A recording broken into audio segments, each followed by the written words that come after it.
Hall நம்மளோட சேனலில் long video போட்டு ரொம்ப நாள் ஆகுது. ஸோ டே 3 தான் நம்ம பார்க்க போகிறோம். நான் இங்கே வந்து பேசிக் ஷேப் ஆன சர்க்கிள், ட்ரையாங்கிள், ஸ்கொயர் வந்து ட்ரா பண்ணியிருக்கேன். ஸோ அதில் எப்படி ஸ்டிச்சஸ் போடலான்னு தான் பார்க்க போகிறோம். வாங்க பார்க்கலாம். இதுக்கு நான் வந்து டூலிப் நம்பர் 13 தான் எடுத்திருக்கேன். ஸோ எப்பவும் போல் நம்ம ஸ்டிச்சஸ் வந்து ஸ்டார்ட் பண்ணிடலாம்.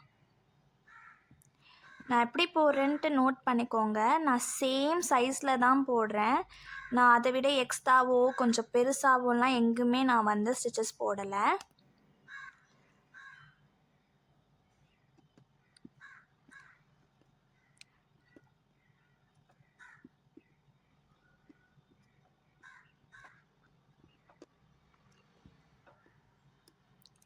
பார்த்திங்கன்னா நம்ம இந்த ஷேப்பில் தான் நம்ம போட்டிருக்கோம். அதை தாண்டி எங்கேயுமே நம்ம வந்து ஸ்டிச்சஸ் லைன் போடலை. இப்போது நாட் போட்டு எடுத்துக்கலாம். நீங்கள் வந்து பிக்னராக இருக்கீங்க அப்படின்னா கண்டிப்பாக கொஞ்சம் வர்றதுக்கு கஷ்டமாக தான் இருக்கும். அதுக்காக ஐயோ எனக்கு வரலையேன்னு சொல்லிட்டு நீங்கள் வந்து விட்டுற வேண்டாம். ஸோ கண்டிப்பாக ட்ரை பண்ணி பாருங்கள். நான் இன்னுமே இங்கே வந்து ஜூம் வச்சுருக்கேன். இப்போது திரும்பவும் நீடில் எடுத்துகிட்டு இங்கே ஷார்ப்பான எட்ஜில் வரும்போதெல்லாம் குட்டியாக ஒரு லாக் ஸ்டிச் போட்டுட்டு டர்ன் பண்ணுங்கள். அப்போ தான் வந்து உங்களுக்கு ஷார்ப்பான எட்ஜஸ் கிடைக்கும். நான் இப்போ இந்த ஸ்டிச் மேலேயே லைன் போடுறேன் பாருங்கள். நான் அந்த ஸ்டிச்சை தாண்டி வேறு எங்குமே உங்களுக்கு லைன் போடல, அதே மாதிரி சேமாக போடுறேன்.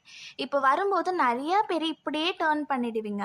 அங்கே டர்ன் பண்ணும்போது இங்கே பார்த்தீங்கன்னா ஒரு மாதிரி அன்ஈவன் ஷேப்பாக இருக்கும். நம்மளுக்கு வந்து ஷார்ப்னஸே வராது. அதுக்கு என்ன பண்ணணும்னா மேலே ஒரு குட்டியாக ஒரு லாக் போட்டுட்டு அப்புறம் டர்ன் பண்ணிங்கன்னா உங்களுக்கு கரெக்டான ஷேப் வந்து வந்துடும். இப்போ அகெயின் வந்து நான் எட்ஜில் வரேன். எட்ஜுக்கு ஆப்போசிட் இப்போ லைன் இந்த சைடு இருக்குன்னா அதுக்கு ஆப்போசிட் சைடில் ஒரு குட்டியாக ஒரு லாக் ஸ்டிச் போட்டுட்டு டர்ன் பண்ணுங்கள். ஸோ இந்த மாதிரி பண்ணும்போது அழகாக உங்களுக்கு வந்து ஷார்ப்னஸ் கிடைக்கும். நிறையா பேர் பிக்னர் வந்து மிஸ்டேக் பண்ணுறது இந்த ஷார்ப்னஸ் ஏரியாவில் தான். ஸோ நான் எப்படி போட்டிருக்கேன்ட்டுன்னு வீடியோவை நல்லா பார்த்துட்டு அதுக்கப்புறமா ட்ரை பண்ணி பாருங்கள். இப்போது எண்டு நாட் போட்டுடலாம். அது பக்கத்துலேயே போடலாம், இல்லை வந்து கொஞ்சம் தூரம் தள்ளி வந்து போடலாம். இது வந்து உங்கள் இஷ்டம்தான். இப்போ ஸ்கொயருக்குமே அதே தான். நான் மேலே இங்கே ஆப்போசிட் லைனில் மேலே ஒரு குட்டியாக லாக் ஸ்டிச் போட்டுட்டு திருப்பிடுறேன்.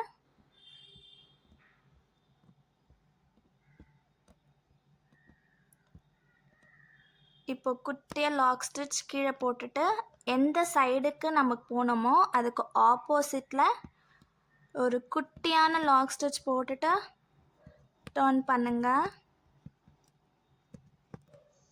இப்போ எட்ஜுக்கு வந்துட்டு குட்டியாக லாக் ஸ்டிச் போட்டுட்டு எந்த சைடில் நம்ம போனோமோ அதுக்கு ஆப்போசிட் சைடில் குட்டியாக லாக் ஸ்டிச் போட்டுட்டு டர்ன் பண்ணுங்கள்.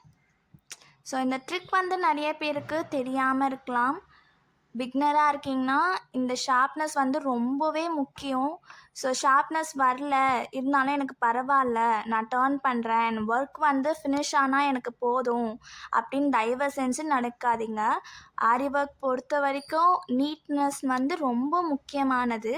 அதை கண்டிப்பாக ட்ரை பண்ணுங்கள். வரலனா நிறைய தடவை ட்ரை பண்ணுங்கள். ஈவன் நானுமே பிக்னராக இருக்கும்போது ஒரு வேளை எனக்கு வரலை அப்படி விட்டுருந்தேன்னா இந்த இடத்துல என்னால் வந்திருக்க முடியாது.